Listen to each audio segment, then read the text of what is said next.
അങ്ങനെ നമ്മുടെ സിജോ എത്തിയിരിക്കുകയാണ്. ഇപ്പോൾ ആൾ കൺഫെഷൻ റൂമിൽ ഇരുന്ന് നമ്മുടെ ബിഗ് ബോസുമായിട്ട് സംസാരിക്കുകയാണ് കേട്ടോ. ബിഗ് ബോസ് ചോദിക്കുന്നുണ്ട് നമ്മുടെ സിജോയുടെ ഓരോ ഹെൽത്ത് കാര്യങ്ങൾ, അത് പ്രേക്ഷകരുമായിട്ട് പറയാൻ വേണ്ടിയിട്ടാണ് അങ്ങനെ ചോദിക്കുന്നത്. അപ്പം നമ്മുടെ സിജോ പറയുന്നുണ്ട് സ്ക്രൂ ഉണ്ടല്ലോ അതൊക്കെ എടുത്തു, പക്ഷേ പ്ലേറ്റ് ഇപ്പോഴും കിടപ്പുണ്ട്, അത് 6 മാസം കഴിഞ്ഞ് എടുക്കാൻ പറ്റത്തുള്ളൂ കേട്ടോ. അപ്പം ഇപ്പം പക്ഷേ മെൻ്റലി ഫിസിക്കലി ഞാൻ സ്ട്രോങ് ആണ്, ട്രിപ്പിൾ സ്ട്രോങ് ആണെന്നാണ് നമ്മുടെ സിജോ പറയുന്നത്.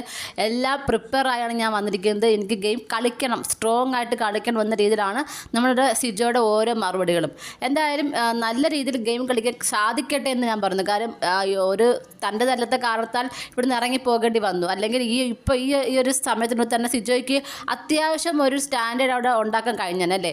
കാര്യം എന്ന് പറഞ്ഞാൽ ഗെയിം കളിക്കാൻ പറ്റുന്നതിന് മുന്നേ തന്നെ വീട്ടിൻ്റെ പുറത്തേക്ക് പോകേണ്ടി വന്ന ഒരാളാണ് സിജോ. സിജോയ്ക്ക് ഇനിയും ഗെയിം കളിക്കാൻ പറ്റിയില്ലെങ്കിലാണ് അത് സിജോയ്ക്ക് നെഗറ്റീവ് വരുന്നത്. കാര്യം സിജോ പുറത്തേക്ക് പോയപ്പോൾ എനിക്ക് തോന്നുന്നു സിജോയെ സ്നേഹിക്കുന്ന അല്ലെങ്കിൽ സിജോയുടെ ഫാൻസ് അല്ലാത്ത ഒരുപാട് പേർക്കും അതൊരു വിഷമം ഉണ്ടാക്കി. അപ്പം ആ വിഷമം ഉണ്ടാക്കിയവർക്ക് പോലും സിജോ തിരിച്ച് വരണമെന്നായിരുന്നു ആഗ്രഹം. അപ്പം ആ ആഗ്രഹം ഇപ്പോൾ സിജോ തിരിച്ച് വന്നു. പക്ഷേ അവരുടെ ആഗ്രഹം പോലെ തിരിച്ച് ഗെയിം കളിക്കാൻ സാധിച്ചില്ലെങ്കിൽ അപ്പം നമ്മുടെ വയനാട് വന്ന പോലത്തെ അവസ്ഥയാവും. ഭയങ്കര ബിൽഡപ്പൊക്കെ ഇട്ട് കയറി വന്ന 6 പേര് അവരിപ്പം മൂലയിൽ കയറി ഇരിക്കുക. അപ്പോൾ ആ ഒരു അവസ്ഥയിലാവാതെ ഗെയിം കളിക്കുകയാണെങ്കിൽ അടിപൊളിയായിരിക്കും. നമുക്ക് നോക്കാൻ പിന്നെ എന്തൊക്കെയാണ് നടക്കാൻ പോകുന്നതെന്ന്. നിങ്ങൾക്ക് എന്താണ് തോന്നുന്നത്?